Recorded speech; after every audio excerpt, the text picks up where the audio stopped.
So, nag-prepare nga tayo ng ingredients. Naghiwa na kami dyan sibuyas, bawang, at luya. Kasi for today's video ay magluluto tayo. So, prepare ko na din dyan yung talong. Hiniwa-hiwa ko na nga yan para mababad sa tubig at hindi mangitim. Nahiwa ko na nga din itong pusit, kaya ayan, hinugasan ko na din.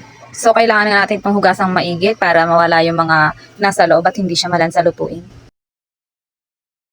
So, nung matapos ko nga siyang hugasan, ito na, nag-gisa na ako ng sibuyas at bawang, pati luya. At ayan, isinunod ko na nga din yung pusit. Tapos, hinalo-halo ko lang. At kailangan nga muna natin siyang takpan para medyo maluto ang loob. At pabukas nga natin, ayan na, kumukulo na siya. At pagkakulo, nilagyan na nga namin yan ng toyo at suka, pati ibang seasoning. Tulad ng paminta or magic sarap o kaya kahit betchin kung ano meron kayo dyan.